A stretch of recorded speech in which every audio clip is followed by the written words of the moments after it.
We live yet? Check 1, 2. All right, we are live. Today is Friday, 3rd of October. Me versus me, month number 2. How do we do? So, as of our format, we're gonna go straight into our daily review. What happened yesterday? So, off the bat, yesterday we called a seller in that session. And then it wiggled out into a buyer and we stopped out. We exited a loss actually.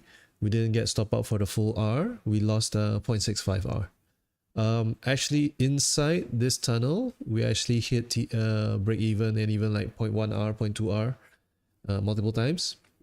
And I was actually observing that in M30 here, there was a shift already. And actually, I could have swapped my trade for a buyer and got a full R of buy. But again, that is not part of my process. My process is only number 1, taking an entry, and number 2, exiting the entry when the alerts are triggered. So here I would consider myself slightly late to the exit. So instead of losing 0.2 or 0.3 R, I'm losing 0.6 R. Some improvements to be had, but that's fine. That's part of the process. It's part of learning. I'm already over that. I'm quite happy that I did not lose the full R to the top. And I'm quite happy that I'm going to catch this move later, which is what we're going to talk about after our scorecard. So let's move back to the scorecard.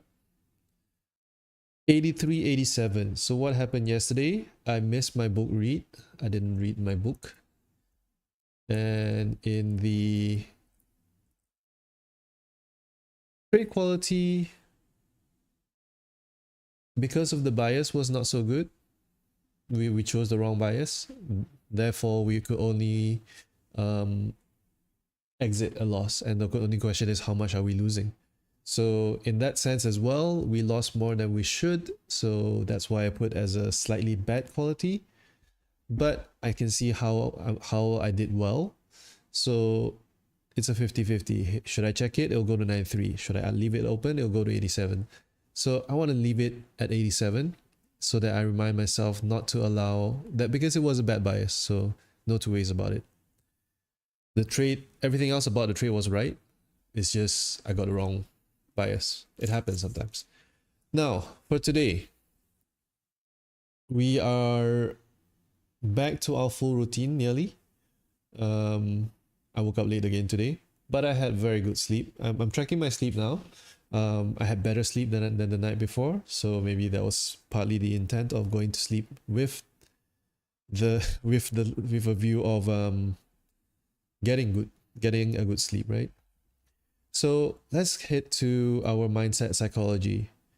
I was quite balanced throughout the whole move yesterday until the end, which a C game occurred whereby the exit appeared and I didn't take the exit as full. So I'll log that after this pre-session, but it's something that I want to sort of be mindful about as well. That when the exits are triggered, I don't hesitate as much as I do as yesterday. Affirming my edge, that's part of my edge. Getting in wrong and getting out unscathed, you might say, right? Mentally prepared, balanced, and patient. That's what I am now. Detached from the outcome.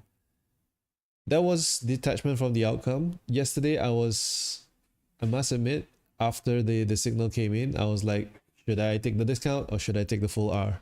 So I chose the more painful of the two, whereby I landed in between. But my result was going to be a negative no matter what, because I took a sell. And the only question is, was I going to lose 0.2 or 1? And I chose the middle one, which is 0.6. So it is what it is. Just follow the process next time. It saves you from being able to decide on the outcome, you know? So C game trigger, I didn't quite anticipate my C game trigger yesterday that much, but it was part of that whole ranging, not trying to overtrade kind of C game, but it does need to be a bit more detailed. Distractions removed, the boys are back in school. Let's do our forecasting and set and market A plans. Let's go. Transition now. Isaac. Yeah, Isaac's watching this live, I think.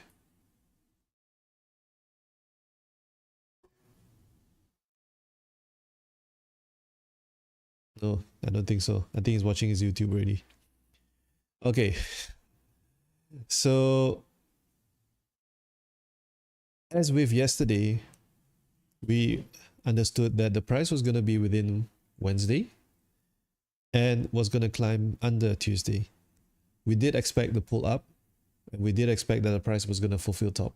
So I would say yesterday's seller in Asia was wrong. It was a seller in London for sure, and then seller continuing into today. So that's why today we're in a seller mode. We're still below the yellow. The yellow and the aqua is going to turn into the seller zone. So we're well below the Asia of yesterday, which was also the reason why yesterday's trade, as I called it out, I did say I was aware of the support and I wasn't too fussed about it. I should actually have followed the supports back up with the 1 hour and then follow the sells today. Being mindful that a lot of volatility is coming tonight. And secondly, there is some government shutdowns in the US. But in my backtest, there are no such news considerations. It's purely mechanical. Should the volatility not come, we're gonna go with it. We'll just hold the trade or exit trade at the end of the day, or when the exits are triggered, whichever comes first. So that is really it. We're looking to sell from down here towards Thursday low, Tuesday low, and Monday high. Our exits are gonna be when the price goes above and breaks above Asia support. It will then retrace up it within Wednesday. Whether or not we're actually broken Wednesday, you can see that we're near abouts into the flip. So, and in fact, in M30, we're already on the bottom side. And with that timer, that's my cue to cut this daily pre-session short and end my stream here. It's been a good, quick, concise session. I've reminded myself why I'm doing this. I've reminded myself how I'm doing this. And I've reminded myself not to be anxious in a trade. The process takes care of itself. And the more challenging trades I do encounter, it's more chances for me to learn. I'm here to learn how to apply the process better and not to control the outcome. It's a reminder to myself and it's a reminder to whoever is watching that it is all about the process and how you intend to execute the process. I'll see you guys in the next session tomorrow, which is our weekly and monthly reflections on Sunday.